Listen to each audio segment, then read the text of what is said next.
Under the oppressive cloak of night, a remote stretch of forest in Montana became the site of a story that would haunt the memories of anyone who dared hear it. This place, the locals whispered, was cursed, a no-man's land where the trees seemed to bend in unnatural angles, their gnarled branches resembling skeletal fingers clawing at the midnight sky. The protagonist of this tale was a young woman named Erin. She was a wildlife photographer with a thirst for adventure and a penchant for ignoring local legends. Her friends had warned her about the hollow pines, but Erin dismissed their tales as superstitious nonsense. The allure of capturing the perfect shot of an elusive snow owl said to nest in the area was too tempting to resist. Erin set out just as the sun dipped below the horizon, its final rays staining the sky with blood-red hues. Armed with her camera, flashlight, and a map that was more outdated than she realized, Erin ventured deep into the forest. The deeper she went, the thicker the silence became. Not the peaceful stillness of nature, but an oppressive quiet that swallowed every sound. The chirp of crickets, the rustle of leaves, all absent. Her own footsteps seemed muffled, as if the earth itself was conspiring to silence her presence. Hours passed, and Erin found herself hopelessly lost. Her flashlight flickered, the batteries betraying her, just as she felt the weight of the forest closing in. That's when she heard it, a low, guttural sound that defied explanation. It wasn't animal nor human, but something in between. Her heart raced as she swung the beam of her failing flashlight in the direction of the noise. Nothing. Only the impenetrable darkness stared back. Erin quickened her pace, her breaths coming in short, panicked gasps. The map was useless, and her cell phone had no signal. Then she saw them. Carvings on the trees, crude and unsettling. Symbols she couldn't recognize were etched deep into the bark, oozing sap like blood. Each step revealed more of these markings, forming a trail that seemed to beckon her forward despite every instinct screaming at her to turn back. She followed the symbols to a small clearing where the ground was unnaturally bare. In the center stood an old, dilapidated cabin, its windows shattered and its door ajar. A dim, flickering light emanated from within, though Erin saw no signs of electricity running to the structure. Against her better judgment, she approached. Inside, the air was heavy with the stench of decay. The walls were adorned with more of the strange symbols, but these were painted in what looked horrifyingly like dried blood. A table in the center of the room held an assortment of objects: animal bones, melted candles, and a photo. Erin froze. It was a picture of her, taken from outside her apartment window.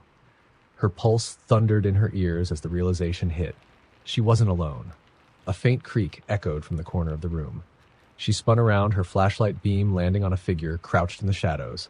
It was emaciated, its skin stretched taut over its bones, and its eyes glowed a sickly yellow. The creature grinned, revealing jagged, rotting teeth, and began to move toward her with an unnatural, spider-like gait. Erin bolted from the cabin, the creature's guttural snarls chasing her through the forest. Her mind raced as she dodged low-hanging branches and leapt over roots, desperate to escape. She didn't know where she was going. She only knew she had to run. The snarls grew louder, closer. Erin's legs burned. Her lungs screamed for air, but she didn't dare stop. She tripped over a root and fell hard, her flashlight skidding out of reach. In the suffocating darkness, she felt the creature's presence looming over her. Cold, clammy fingers brushed against her ankle. A deafening roar shattered the silence, followed by a guttural scream that wasn't her own. The weight lifted from her, and she scrambled to her feet just in time to see the snow owl she'd been searching for, its wings impossibly large, its talons razor-sharp, tearing into the creature with a ferocity that defied nature. Erin didn't stay to watch. She ran until the trees thinned, the forest spat her out onto the gravel road where her car was parked. She didn't stop until she was behind the wheel, engine roaring to life as she sped away. To this day, Erin refuses to speak of what happened in the hollow pines. The photos on her camera were corrupted. The only evidence of her ordeal, the claw marks etched deep into her ankle, marks that doctors couldn't explain. And though she's tried to forget, sometimes, late at night, she hears that guttural snarl echoing in her nightmares, reminding her that some legends are terrifyingly real. Story number 2. In the dead of night, in a sleepy coastal town, there was a house known only as the Lantern Home. Perched precariously on the cliff's edge, the house overlooked the endless, churning sea below. The locals avoided it like a plague, their voices hushed whenever its name was spoken. The story went that anyone who stayed in the lantern home would never leave again. But Sam didn't believe in stories. He was a travel writer who specialized in debunking urban legends, and the mysterious house was just the kind of fodder his readers loved. When he learned of the lantern home, he booked a flight immediately, determined to uncover the truth behind the grim tales. When he arrived, the house loomed large against the backdrop of a full moon. Its weathered wood and tilted architecture made it look as though it were leaning toward the ocean, drawn by some invisible force. The single lantern that hung by the door swayed in a wind Sam couldn't feel, its light a dull, flickering orange. Sam stepped inside, and the air changed instantly. The house smelled of salt water and decay, the floorboards groaned beneath his feet, and the walls were lined with old, tarnished mirrors. Each one reflected him back with unsettling accuracy, but their surfaces seemed to ripple, as though they were watching him instead of the other way around. He set up his camera and began exploring. The first floor was unremarkable, a dusty living room with furniture cloaked in white sheets, a kitchen with rusted appliances, and a dining table with a single plate left behind. It wasn't until Sam ventured upstairs that the strangeness began. The second floor was entirely wrong. Every hallway seemed to stretch endlessly, looping back on itself. Doors opened into rooms that didn't make sense, a closet leading to another staircase, a bedroom with no windows but an inexplicably cold breeze. The walls were lined with more mirrors, and now they didn't just reflect Sam. Shadows moved in the glass, flitting just behind him, always out of reach. One room caught his attention. It was small, nearly bare, except for a child's rocking chair and an antique lantern sitting in the center of the floor. The lantern's light pulsed faintly, casting eerie shadows that danced along the walls. Sam approached it cautiously, feeling a sudden, inexplicable dread. As he reached for the lantern, the chair began to rock on its own. Slowly at first, then with increasing intensity. A child's laughter, high-pitched and hollow, echoed through the room. Sam froze, his hand hovering over the lantern. "Why are you here?" a voice whispered, close to his ear. He spun around, but no one was there. The room was empty, save for the rocking chair and the lantern. Yet the mirrors now showed something else. Figures crowded their surfaces. People, their faces gaunt and pale, their eyes hollow. They pressed against the glass as though trying to escape. Panicking, Sam stumbled back, knocking the lantern over. Its light flickered violently before extinguishing. The room plunged into darkness, but the mirrors remained lit, glowing faintly as the figures began to move. They didn't stay in the mirrors. Sam's camera recorded everything, though he wasn't alive to see it. The footage was later found in his abandoned car at the cliff's edge. It showed him wandering through the house, speaking to something unseen, growing increasingly frantic. The final moments were the most chilling. Sam stood in front of one of the mirrors, his reflection staring back with a twisted grin that didn't match his terrified expression. Then, the reflection reached out of the glass and dragged him in. The camera cut to static. Teen, no one has dared to enter the lantern home since. But on stormy nights, locals swear they see a faint orange light flickering in the upper windows. And if you stand close enough to the cliff, you can hear Sam's voice screaming for help, muffled and distant, as though coming from deep underwater. Story number 3. It was a quiet town, nestled deep in the Appalachian Mountains, where people lived by unspoken rules and traditions. One such tradition was the Night of the Watchers. Every year, on the longest night of winter, the townsfolk would lock their doors, extinguish their lights, and refuse to look out their windows until sunrise. They claimed it was to honor the old ones who roamed the land long before humans settled there. Lila, a newcomer to the town, dismissed the stories as backwoods superstition.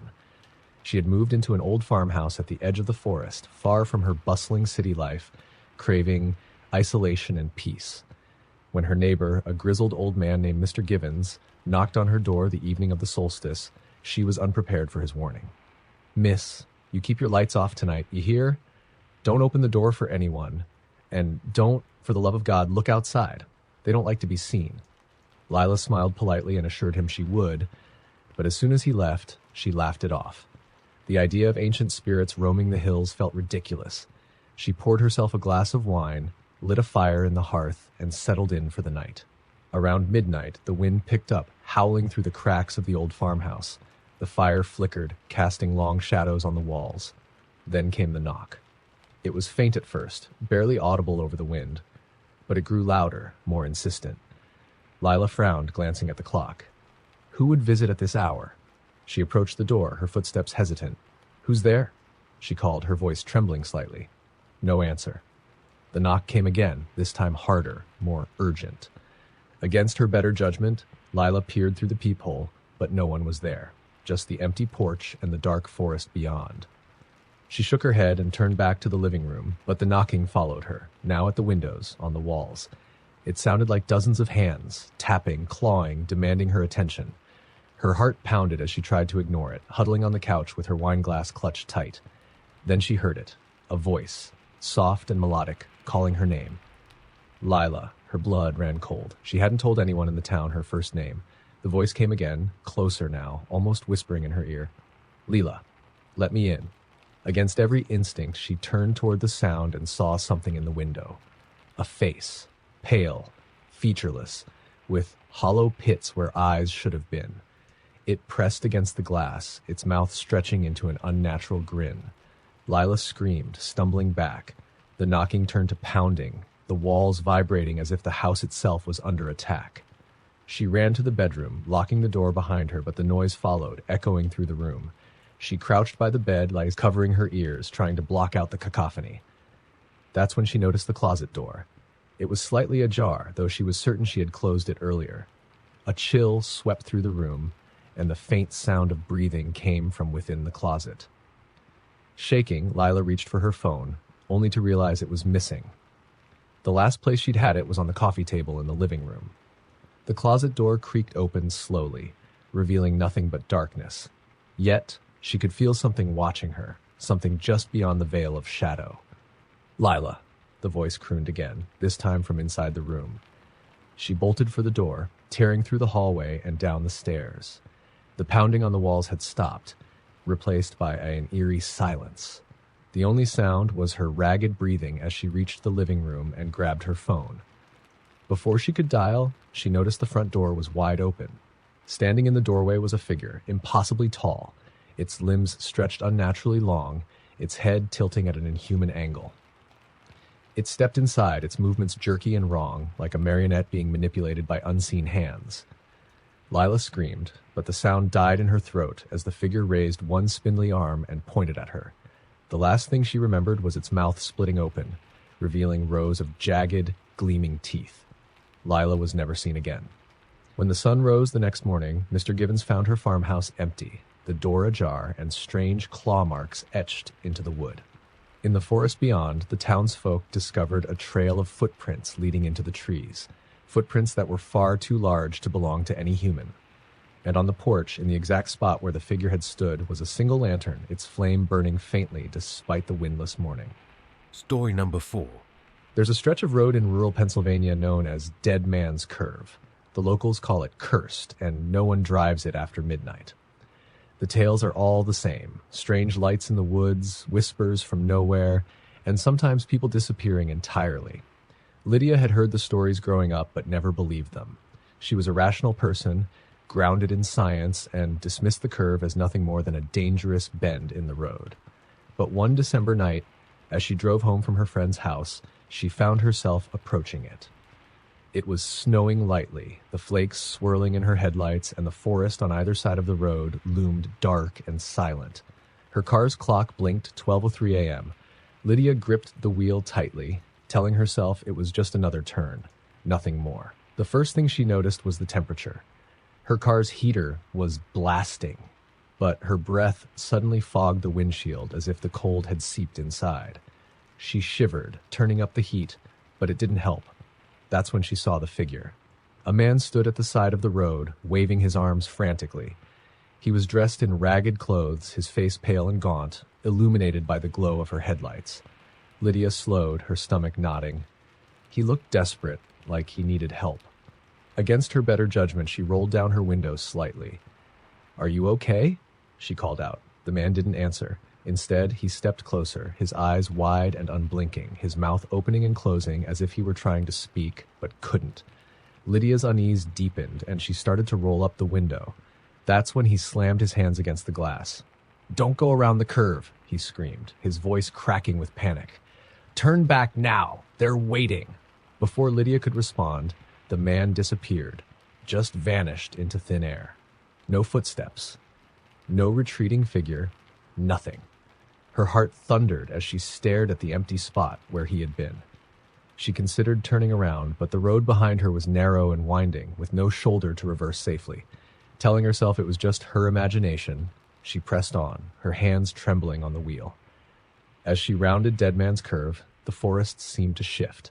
The trees leaned unnaturally close to the road, their bare branches clawing at the sky.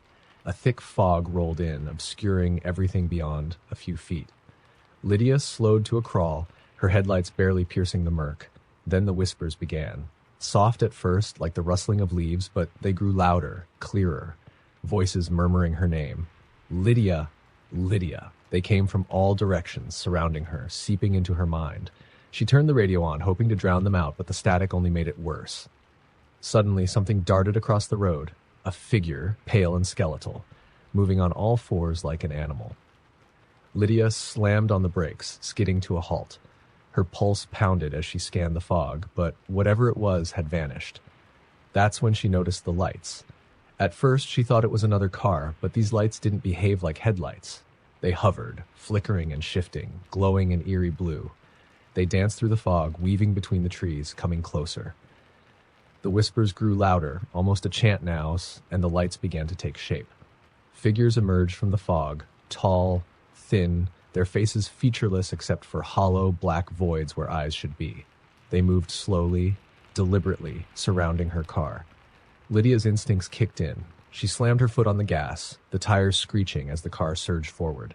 The figures didn't move out of the way. They simply faded into the fog as she passed through them. The road seemed endless, the curve stretching far beyond what it should have.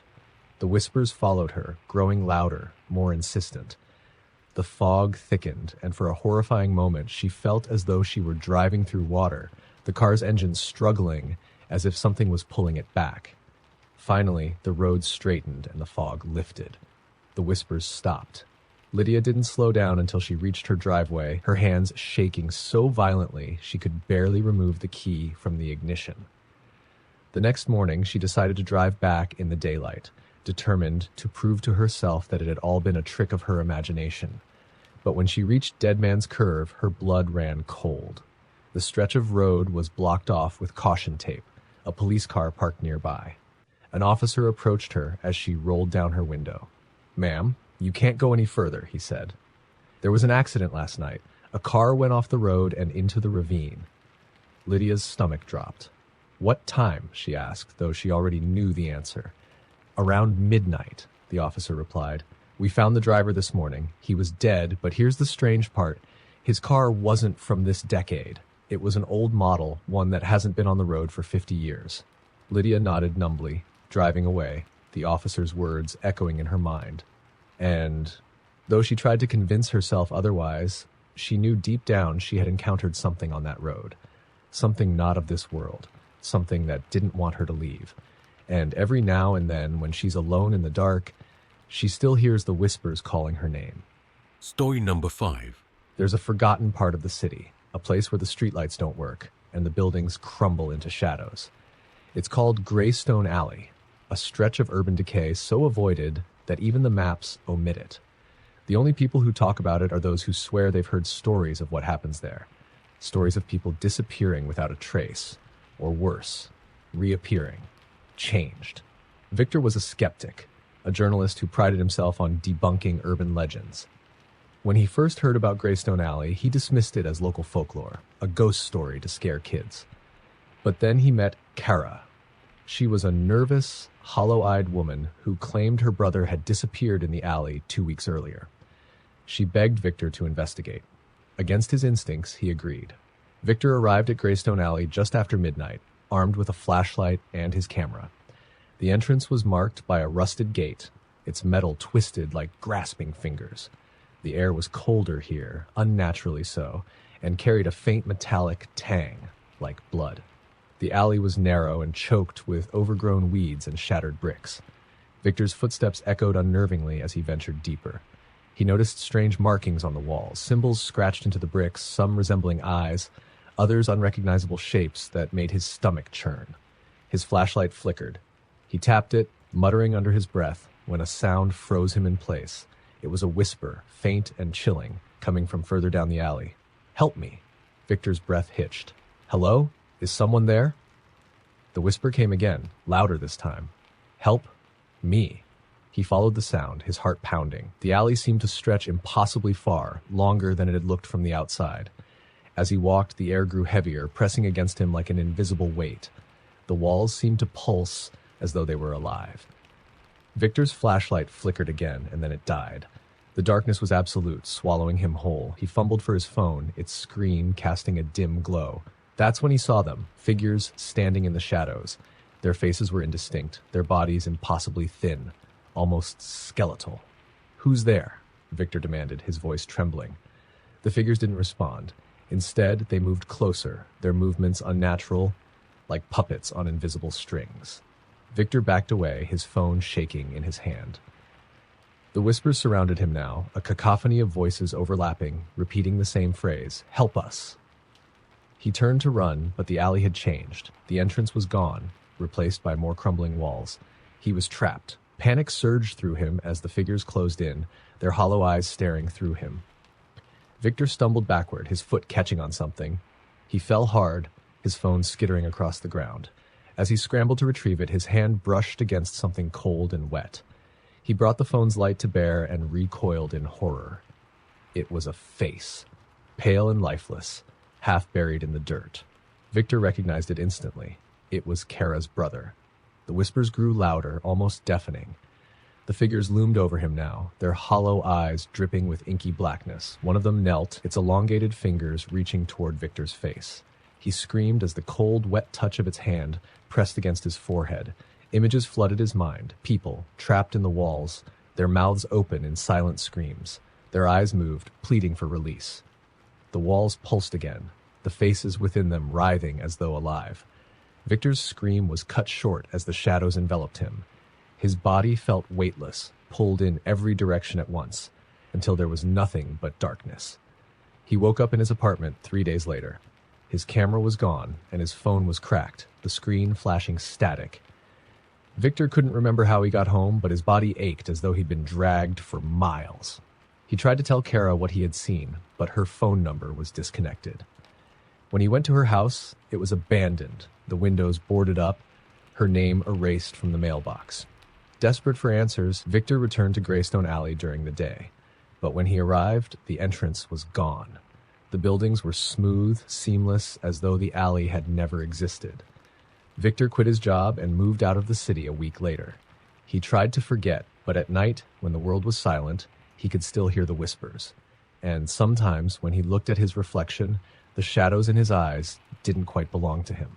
Story number 6. There's a story that gets passed around in small towns, one about the midnight caller. The rules are simple. If your phone rings exactly at midnight and the caller ID reads unknown, you must not answer. No matter how many times it rings, no matter how curious you get, never pick up.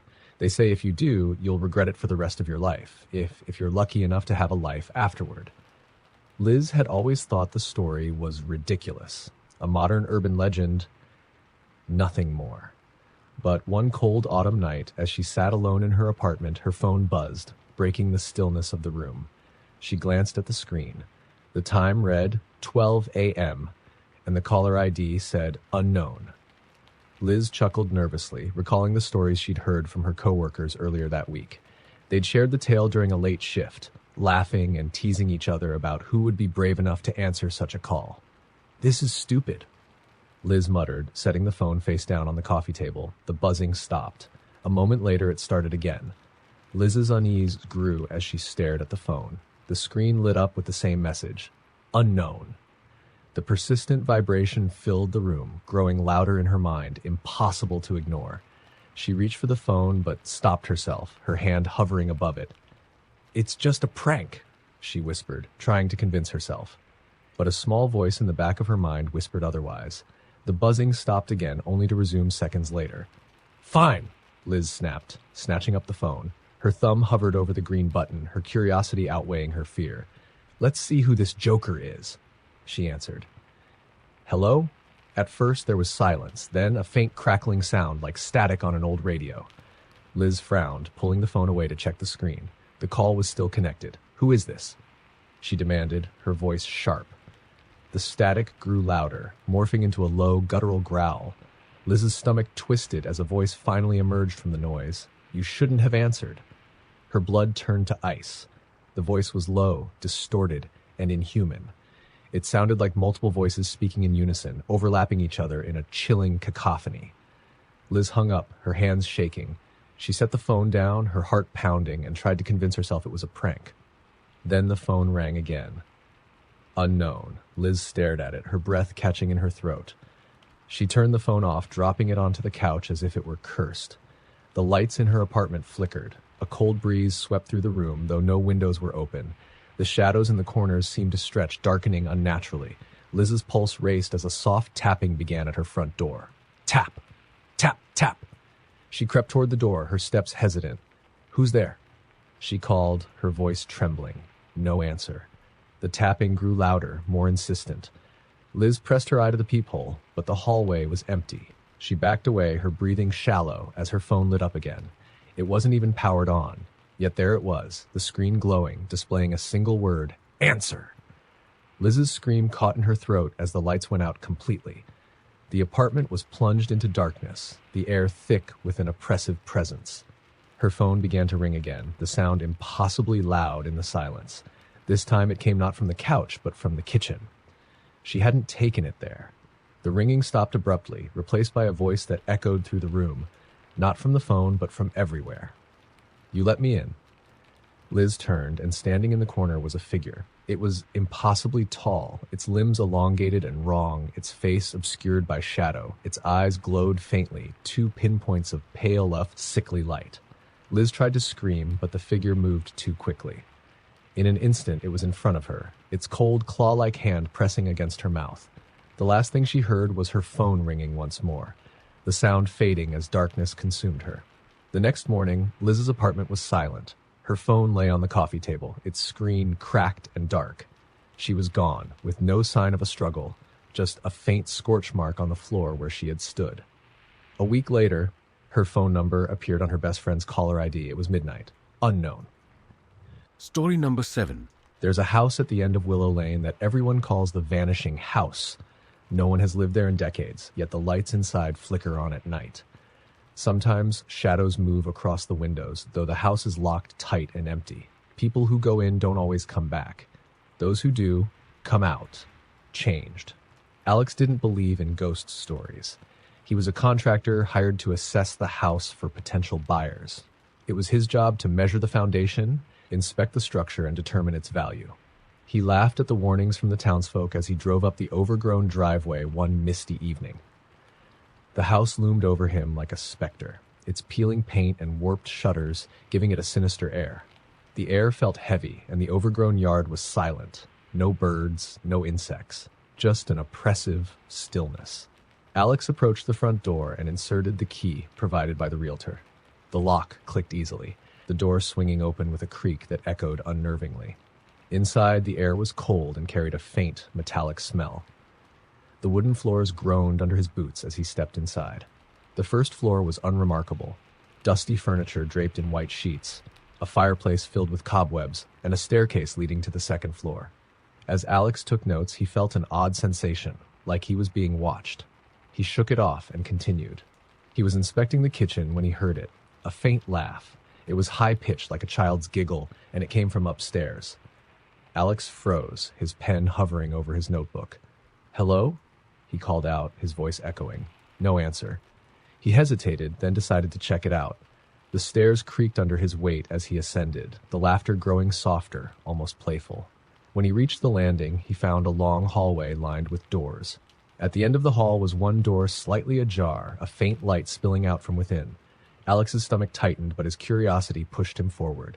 He approached the door, pushing it open slowly.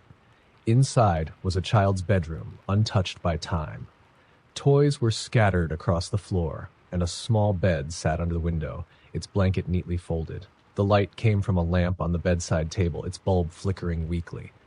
On the bed sat a doll. Its porcelain face was cracked, and its glass eyes stared blankly ahead. The giggling stopped the moment Alex stepped inside. He swallowed hard, scanning the room. "Is anyone here?" he asked. The doll turned its head. Alex stumbled back, nearly tripping over a toy truck. His heart raced as he stared at the doll, which now faced him, its lips curling into a smile. Before he could react, the door slammed shut behind him. Panic surged through Alex as he yanked at the doorknob, but it wouldn't budge. The temperature in the room plummeted, his breath visible in the dim light. The doll began to move, its tiny limbs jerking unnaturally as it stood on the bed. "Play with me," it said in a voice that didn't belong to any child. Alex screamed, throwing himself against the door. It burst open, and he stumbled into the hallway. The light from the bedroom vanished, plunging the entire house into darkness. He fumbled for his flashlight, but it refused to turn on. The sound of footsteps echoed down the hallway, soft, deliberate, and coming toward him. He ran, tripping down the stairs and bolting for the front door. It wouldn't open. Behind him, the giggling returned, louder this time, and accompanied by whispers. They spoke his name over and over, growing more insistent. He turned to see shadows pooling at the top of the stairs, writhing like smoke, forming figures with glowing eyes. Desperate, Alex threw himself at a nearby window, shattering the glass and tumbling onto the porch. He didn't stop to check for injuries, sprinting to his truck and peeling out of the driveway. He didn't look back. When Alex returned to town, he tried to tell his story, but no one believed him. The house, they said, had been demolished years ago after a fire destroyed it. But Alex knew what he saw, and every night since, he dreams of that doll, its cracked face smiling at him. Sometimes he hears the giggling in his own home, and when he checks the mirrors, he sees shadows behind him. Story number 8. In the sleepy town of Ridgeway, there was a story about a place called Hollow Creek Asylum. It had been abandoned for decades, its history buried under layers of dust and rumors. People whispered about the patients who were mistreated there and the staff who vanished without a trace one stormy night. The asylum had been left to rot, a crumbling monument to unspeakable horrors. Emma didn't believe in ghost stories. She was an amateur filmmaker with a passion for urban exploration. When her friends dared her to spend the night in Hollow Creek, she accepted without hesitation. Armed with her camera and a flashlight, she set out on a brisk October evening. The asylum loomed in the distance, its silhouette jagged against the cloudy sky. The iron gates creaked as Emma pushed them open, the sound echoing unnaturally. Vines snaked up the building's facade, and shattered windows gaped like empty eye sockets. Inside, the air was stale, carrying a faint scent of mildew and something metallic. Her flashlight beam danced across peeling wallpaper and scattered debris. She filmed everything, narrating in a cheerful tone to mask her unease. "This is where the infamous Dr. Grayson conducted his experiments," she said, panning the camera to a rusted gurney in the hallway. "They say he believed he could cure madness by removing memories. Wonder how that worked out." Her laughter sounded hollow in the silence. As Emma explored deeper, the temperature dropped and the shadows seemed to stretch longer. She found a file room, its cabinets tipped over and their contents scattered. Among the yellowed papers, she discovered a leather-bound journal. The cover bore the name Dr. Grayson. She flipped through it, skimming the spidery handwriting. The entries were disturbing. Descriptions of experiments on patients who screamed until their throats bled, notes about voices in the walls, and increasingly erratic scrawls pleading for the watchers to leave him alone. A loud crash from somewhere upstairs made Emma jump, the journal slipping from her hands. She spun around, her flashlight cutting through the darkness. "Hello?" she called out, her voice shaking. "Is someone there?" No answer. She debated leaving, but told herself it was just the wind or a loose piece of debris. Resolving to continue, she climbed the staircase, the steps groaning under her weight. The second floor was worse. The walls were lined with doors, many of them hanging off their hinges. Each room she peeked into seemed more unsettling than the last. Child-sized restraints on a bed, a wheelchair positioned in the corner facing the wall, and mirrors shattered into unrecognizable fragments. Then she found room 306. The door was intact, and unlike the others, it was locked. A sign dangled from the doorknob, its faded letters reading, "Do not open." Emma's curiosity got the better of her. She pulled out a hairpin from her bag and fiddled with the lock until it clicked. The door swung open to reveal a small, dark room. In the center was a chair, and strapped to it was a figure. Emma's flashlight flickered as she stepped closer, her breath catching in her throat. It was a mannequin. At least, that's what she thought at first. Its body was wrapped in decaying bandages, its head tilted unnaturally. But as she circled it, her flashlight caught its eyes. They weren't glass or plastic. They were human, wet and unblinking. Emma staggered back, her pulse racing. The figure's chest rose and fell shallowly, as if it were barely alive. Its lips parted, and a guttural whisper escaped. "Help me." Emma bolted from the room, slamming the door shut behind her. The whispers didn't stop. They grew louder, echoing through the halls, overlapping with the sound of footsteps, dozens of them coming from all directions. She ran blindly, the asylum twisting around her. The hallways stretched impossibly long, doors appearing where there had been none. Her flashlight flickered again, and in the brief moments of darkness, she saw them, figures wrapped in bandages, their hollow eyes staring, their mouths moving in silent pleas. By the time Emma found the staircase, she was sobbing. She tripped down the steps, her camera clattering to the floor. She didn't stop to retrieve it. The front door wouldn't open. She pounded on it, screaming, but the asylum seemed to absorb the sound. The whispers were deafening now, 1,000 voices chanting her name. And then, silence. Emma turned, pressing her back against the door. The bandaged figures stood in the lobby, their bodies motionless, but their heads all turned toward her. The one in front reached up, slowly unraveling the bandages around its face. Underneath was nothing, just smooth, pale skin and empty black voids where its eyes should have been. The last thing Emma saw was the figure reaching out, its fingers impossibly long, before the darkness swallowed her. Her friends went looking for her the next day, but found nothing. Only her camera remained, lying on the steps of the asylum.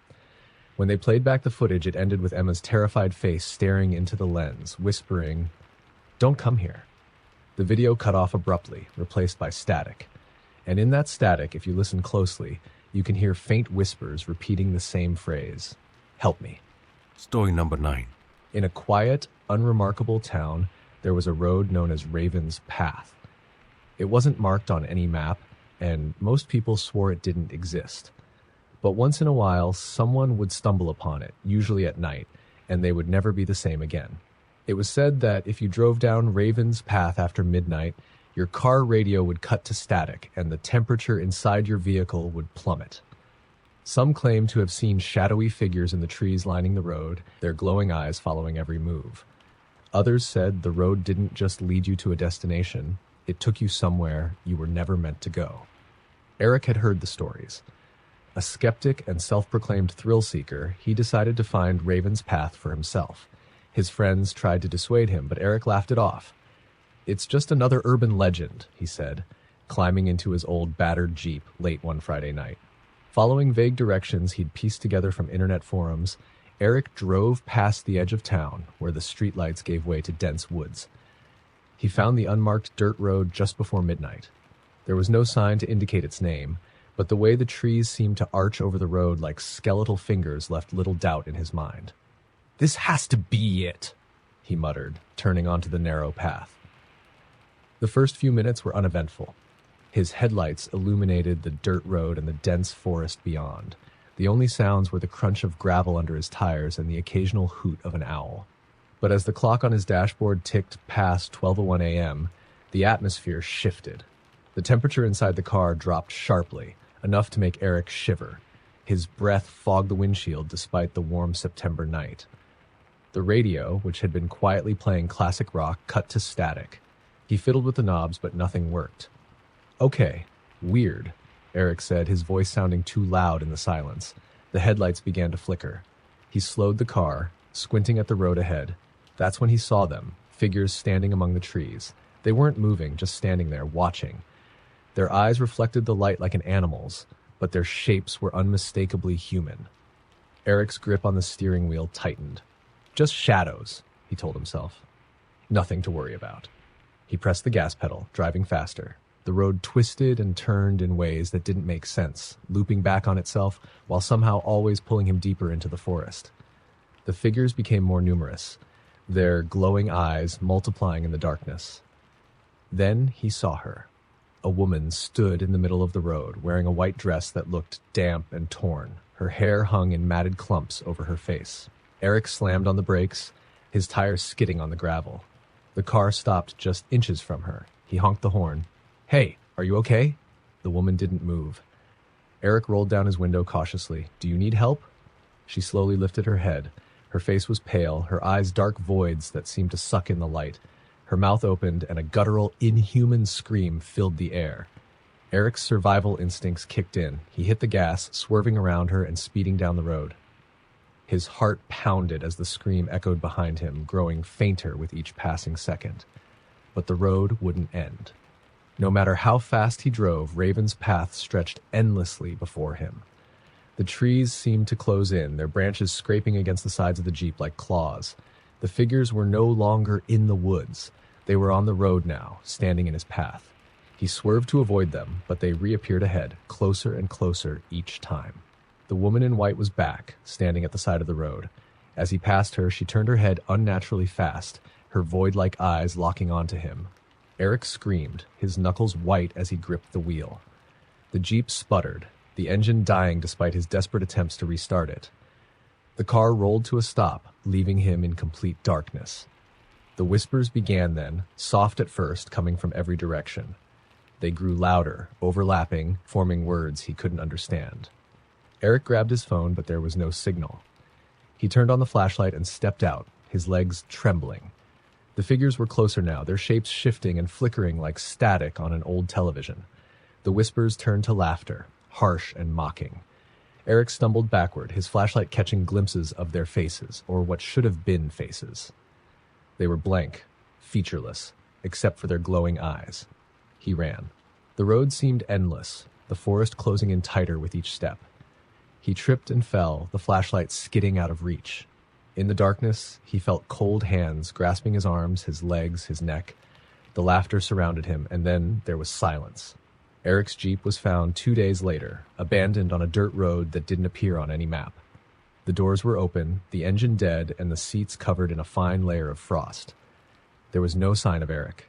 The townsfolk added his story to the legend of Raven's Path. Some say they can hear his screams on quiet nights when the wind blows just right. Others claim to have seen his figure among the shadows, his eyes glowing faintly in the dark. Story number 10. On a desolate stretch of highway in the middle of nowhere, there lies a diner, dimly lit and eternally open. It is known to truckers and insomniac travelers alike as Midnight's End. The sign outside flickers erratically, its buzzing sound merging with the hum of the night. It's said that if you're on the road at exactly 3 a.m., no matter where you are, you'll see the diner, beckoning with its pale yellow glow. Mia, a college student traveling back home after a late-night visit with friends, didn't believe in the legends. She laughed when her friends warned her not to drive through the old highway after midnight. "It's just a diner," she had said, rolling her eyes. Yet as she drove through the empty road, her gas gauge hovered near empty, and the glowing lights of Midnight's End appeared in the distance. Reluctantly, she pulled into the parking lot. Inside, the diner was eerily quiet. A jukebox sat in the corner, silent and dusty. Red leather booths lined the walls, and the fluorescent lights above flickered sporadically. A lone waitress stood behind the counter, her back turned. "Welcome," the woman said, her voice flat and emotionless. She didn't turn around. Mia sat at the counter and glanced at the menu. Oddly, there were no prices listed, just items like eternal comfort and one last sip. She frowned and looked around, noticing that the other patrons, a few scattered figures, were unnervingly still, their faces obscured by shadows. "Coffee, please," Mia muttered, hoping to shake off the unease creeping up her spine. The waitress placed a cup in front of her, and for the first time, Mia noticed her hands, thin, with unnaturally long fingers and skin that seemed too tight over her knuckles. "Drink up," the waitress whispered, her voice suddenly filled with an unsettling warmth. As Maya took a sip, the world around her seemed to shift. The lights dimmed, and the chatter of the patrons, soft and unintelligible at first, grew louder. She turned to look at them, only to find their faces now fully visible. Each one was pale, their eyes wide and unblinking, mouths slightly agape as if frozen mid-scream. Their gazes locked onto her, their lips moving soundlessly. Panicking, Mia stood up, her chair screeching loudly against the floor. I need to go, she stammered, backing away from the counter. You can't leave, the waitress said, her voice devoid of any humanity now. Her face twisted unnaturally as she turned to Mia, revealing hollow eyes that seemed to stretch into an infinite void. You've already sipped. Mia's chest tightened as the walls of the diner began to close in. The air grew heavy, and the shadows of the patrons elongated, reaching toward her like claws. She turned and bolted for the door, her breath coming in short, frantic gasps. Outside, the parking lot was gone. The diner now stood in an endless black void. Mia could hear whispers, low and insistent, echoing all around her. She screamed, but the sound was swallowed by the darkness. Back inside, the waitress returned to the counter, her hollow eyes now calm. Another soul for the diner, she murmured as she wiped down the surface with a blood-red cloth. The patrons resumed their silent vigil, their expressions blank once more. The next morning, a state trooper driving down the old highway noticed a car abandoned at the side of the road. The doors were locked, and the keys still dangled from the ignition. A cold cup of coffee sat in the cup holder, untouched. There was no sign of the driver, only the faint sound of a jukebox playing somewhere in the distance, though the highway was utterly still.